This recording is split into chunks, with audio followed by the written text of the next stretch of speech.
할렐루야. 우리 같이 하나님의 말씀을 보겠습니다. 디모데후서 2장 1절에서 17절까지 말씀입니다. 디모데후서 2장 1절에서 17절까지 말씀입니다. 내 아들아, 그러므로 너는 그리스도 예수 안에 있는 은혜 가운데서 강하고 또 내가 많은 증인 앞에서 내게 들은 바를 충성된 사람들에게 부탁하라. 그들이 또 다른 사람들을 가르칠 수 있으리라. 너는 그리스도 예수의 좋은 병사로 나와 함께 고난을 받으라. 병사로 복음하는 자는 자기 생활에 얽매이는 자가 하나도 없나니 이는 병사로 모집한 자를 기쁘게 하려 함이라. 경계하는 자가 법대로 경계하지 아니하면 승리자의 간을 얻지 못할 것이며 수고하는 농부가 곡식을 먼저 받는 것이 마땅하니라. 내가 말하는 것을 생각해 보라. 주께서 범사에 내게 총명을 주시리라. 내가 전한 복음대로 다윗의 씨로 죽은 자 가운데서 다시 살아나신 예수 그리스도를 기억하라. 복음으로 말미암아 내가 죄인과 같이 매이는 데까지 고난을 받았으나 하나님의 말씀은 매이지 아니하니라. 그러므로 내가 택함 받은 자들을 위하여 모든 것을 참음은 그들도 그리스도 예수 안에 있는 구원을 영원한 영광과 함께 받게 하려 함이라. 미쁘다 이 말이요, 우리가 주와 함께 죽었으면 또한 함께 살 것이요 참으면 또한 함께 왕노릇할 것이요 우리가 주를 부인하면 주도 우리를 부인하실 것이라. 우리는 미쁨이 없을지라도 주는 항상 미쁘시니 자기를 부인할 수 없으시리라. 너는 그들로 이 일을 기억하게 하여 말다툼을 하지 말라고 하나님 앞에서 엄히 명하라. 이는 유익이 하나도 없고 도리어 듣는 자들을 망하게 함이라. 너는 진리의 말씀을 옳게 분별하며 부끄러울 것이 없는 일꾼으로 인정된 자로 자신을 하나님 앞에 드리기를 힘쓰라. 망령되고 헛된 말을 버리라. 그들은 경건하지 아니하며 점점 나아가나니 그들의 말은 악성 종양이 퍼져나감과 같은데 그 중에 후메네오와 빌레도가 있느니라. 아멘. 우리 한번 따라합시다. 내가 말한 것을 생각해 보라. 옆에 분들과 고백합시다. 하나님의 말씀을 섬긴 가운데 기억하기를 주의 이름으로 축복합니다.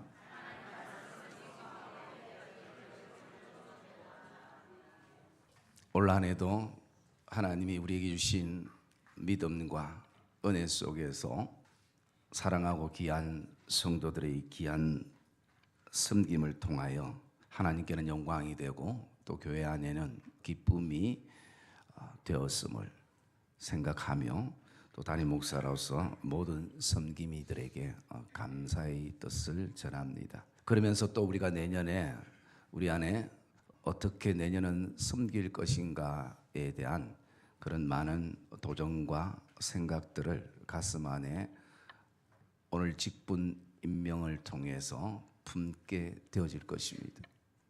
그러면서 저는 이 새벽 기도 때에 디모데전서와 후서를 묵상하면서 이 목회 서신을 통하여 우리가 섬김의 어떤 자세와 그리고 어떤 섬김이 하나님을 기쁘시게 할까에 대한 묵상들을 하게 되었습니다. 이 디모데전서와 후서의 말씀을 묵상하면서 제 나름대로 두 가지의 결론을 가지게 됐습니다. 그 첫째는 섬김에는, 목회에는, 사역에는 반드시 위기가 온다라는 것입니다. 어린 목회자 디모데에게 사역 가운데 두 가지 위기가 왔습니다. 첫째 위기는 사람들에 대한 부분이었습니다. 관계의 위기가 찾아온 것입니다. 그래서 디모데가 마음에 병이 생길 정도로 많은 고통과 아픔을 경험하게 되어지는 과정을 이 디모데 전후서를 통해서 볼 수가 있습니다. 또 하나의 그 위기는 바로 물질에 대한 위기가 찾아왔습니다. 그래서 디모데전서 6장 10절의 말씀에 보면 돈을 사랑함이 일만하게 뿌리가 되나니 모든 사람들이 미혹을 받아 믿음에서 떠나 자기를 찔렀도다. 오직 너 하나님의 사람아, 너는 이것들을 피하고 의와 경건과 믿음과 사랑과 온유로 믿음의 선한 싸움을 싸워라 라고 말하는 것입니다. 돈 자체는 선도 악도 아닌데 문제는 돈을 사랑하는 마음, 이것에서부터 믿음에서 떠나게 되고 그리고 많은 근심으로 자기를 찌르게 되는 순간을 경험한다는 것입니다. 여러분, 우리도 섬기다 보면 돈 때문에, 물질 때문에 믿음을 떠나게 되는 경우들이 우리에게 있지 않습니까?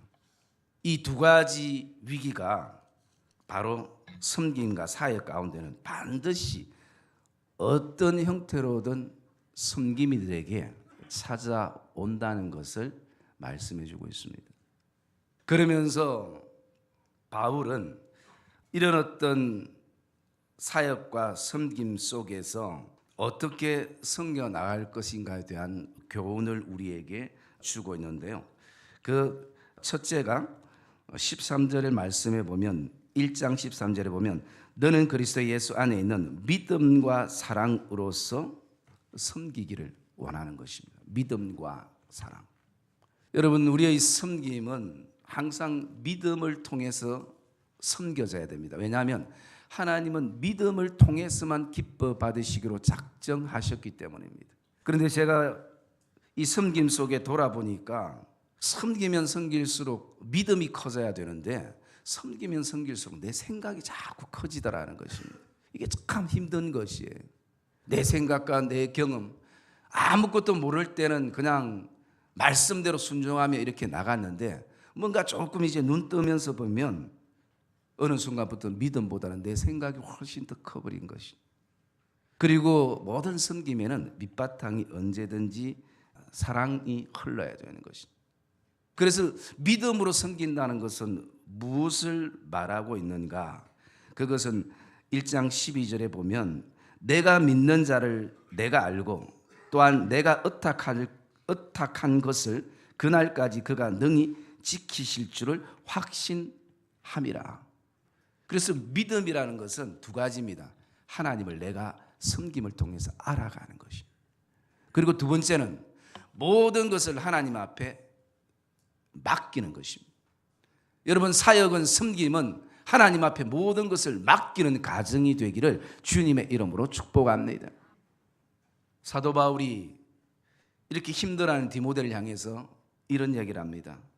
나도 사람들 때문에, 관계 때문에 굉장히 마음 아프고 힘들어서 때로는 내 스스로가 사형 선고를 내릴 정도로 고통 속에 있었던 시간이 있다라고 고백합니다. 그러면서 1장 15절과 16절에 보면 아시아에 있는 모든 사람이 나를 버린 이 일을 너가 안 하니 그 중에 브로게와 흐모게네도 있느니라. 바울을 떠나갔던 사람들이 있었다라는 것입니다. 이런 사람만 있는 것이 아니라 16절에 보니까 오네시브로의 집을 긍휼을 베풀어 주소서. 이 오네시브로는 항상 나를 자주 격려해 주고 내가 사슬에 매인 것을 부끄러워하지 아니하고 로마에 있을 때도 나를 부지런히 찾아서 나를 만났고 18절에 보면 그가 에베소에서 많이 봉사한 것을 내가 잘 알고 있다라는 것입니다. 그래서 교회는 이런 종류의 사람만 있는 것이 아니라 또 다른 사람들이 있다라는 것입니다. 그래서 나와 관계가 좋은 사람이 있는 반면 나와 관계가 어렵고 힘든 사람들도 있고 정말 두 번 다시 보고 싶지 않는 사람들도 있을 수 있다라는 것입니다. 그럴 때에 바울이 얘기하는 것이 뭐냐면 하나님께 그 사람들조차도 의탁해서 맡기라는 것입니다. 그것을 바울이 말씀해 주고 있습니다. 그러면서 우리가 두 번째 섬김의 자세를 보면 2장 1절에 보면 너는 그리스도 예수 안에 있는 은혜 가운데서 강하고, 그래서 섬김은 은혜 속에 강해지는 통로가 우리에게 되어지는 것입니다. 여러분, 성도는 다른 것으로 강해질 수가 없습니다. 강한 척 할 수는 있어도 강해질 수가 없는 것입니다. 오직 강해질 수 있는 것은 하나님의 은혜뿐인 것을 확신하기를 주의 이름으로 축복합니다.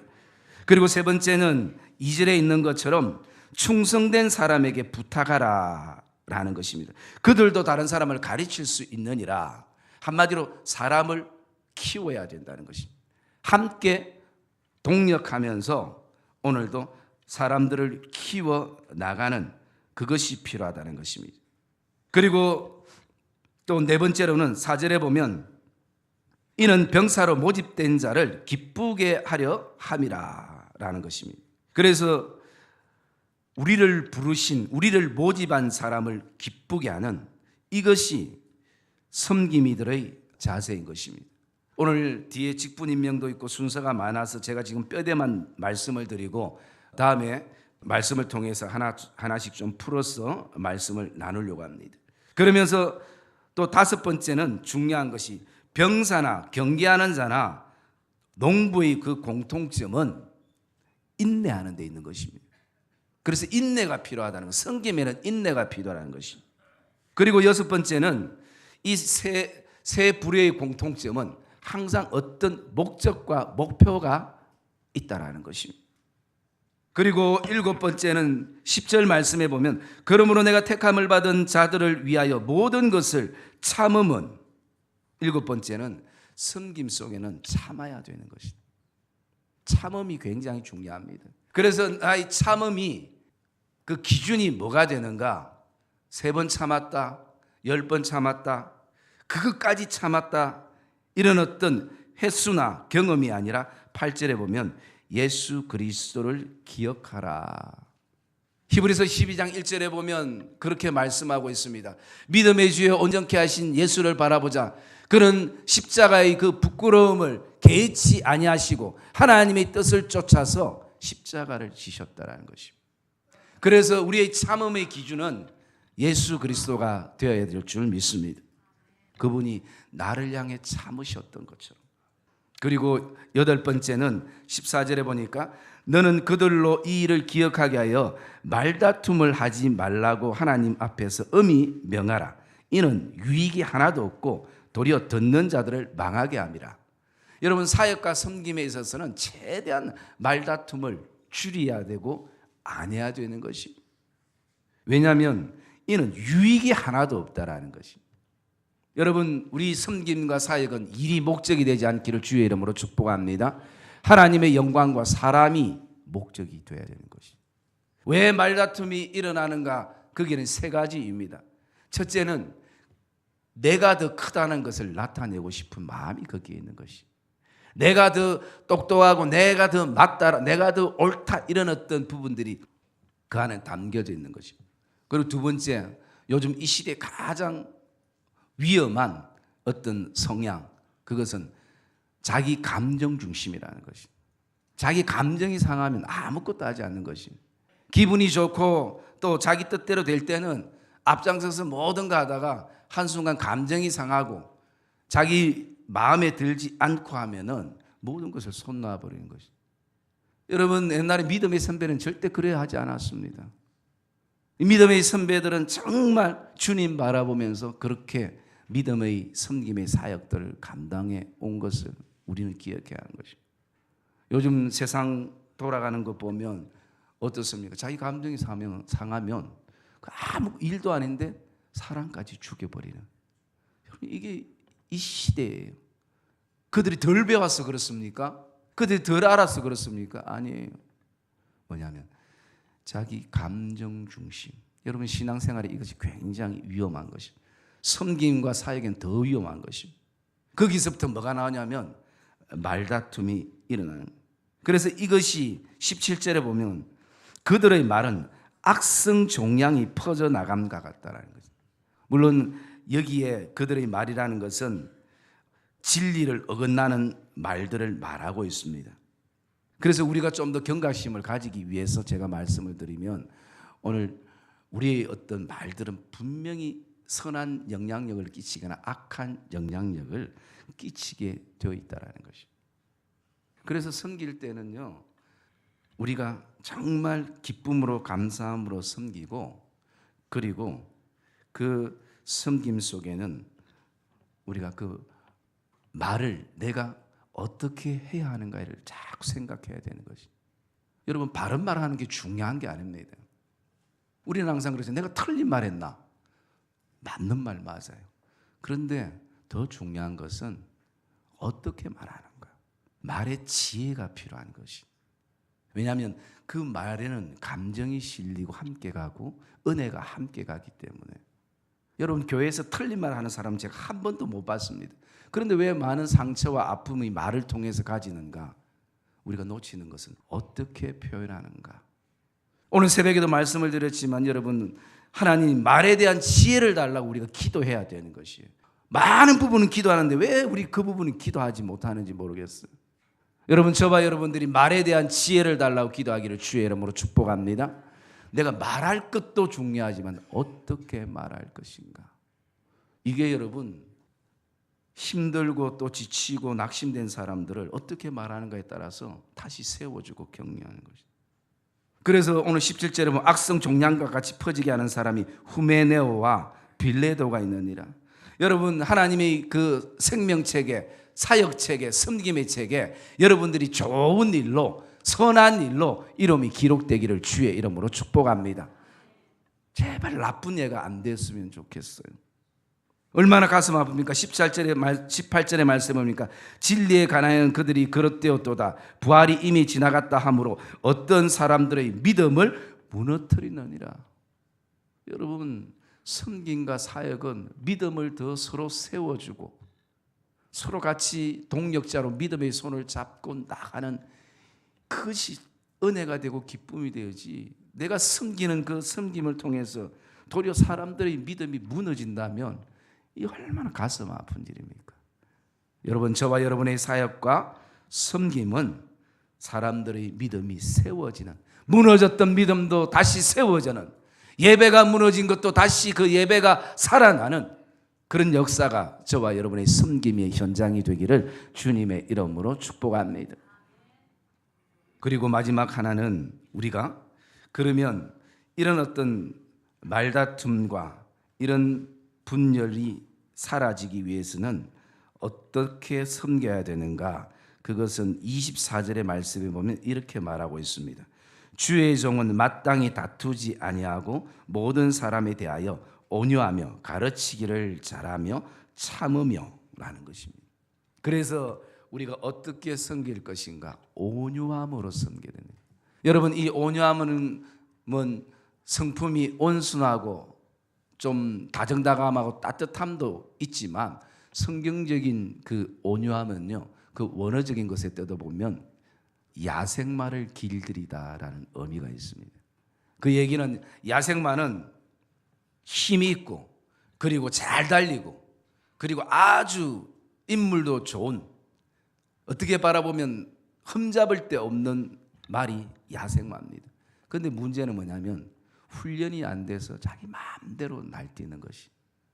그래서 우리의 조련사 되시는 하나님께서 이 야생마 같은 우리를 무엇으로? 준마로 만드는 그 과정 속에 훈련시켜 나가는, 거기에서 나오는 단어가 온유함이라는 것이. 여러분, 저와 여러분들은 그런 어떤 훈련 속에 저와 여러분이 섬김이 되기를 주의 이름으로 축복합니다. 그래서 그 온유함을 우리가 배워 나갈 수 있어야 하는 것입니다. 여러분, 디모데가 이렇게 사람의 관계 때문에 사역의 위기가 오고 물질 때문에 섬김의 위기가 왔을 때에 정말 늘 영적인 아들로 여겼던 바울이 그렇게 힘들면 그만두어라, 딴 사람이 하겠지 라고 그렇게 하면 얼마나 좋겠습니까? 2장 1절에 보면 내 아들아, 그러므로 내 아들아. 여러분, 이 사도 바울이 부르는 내 아들아라는 말씀을 묵상하니까요, 얼마나 애틋함이 그 안에 담겨져 있는지, 얼마나 간절함이 담겨 있는지. 여러분, 우리도 그렇지 않습니까? 잘 섬기던 사람들이 어떤 일에 시험이 들거나 또 낙심하거나 또 여러 가지 상처 속에 있어서 영적인 딜레마에 놓여 있으면 옆에서 바라볼 때 얼마나 동력자들 안에 마음이 아픕니까? 바울도 아마 그런 마음일 것입니다. 내 아들아. 어쩌면 이것은 하나님의 마음일 수도 있는 것입니다.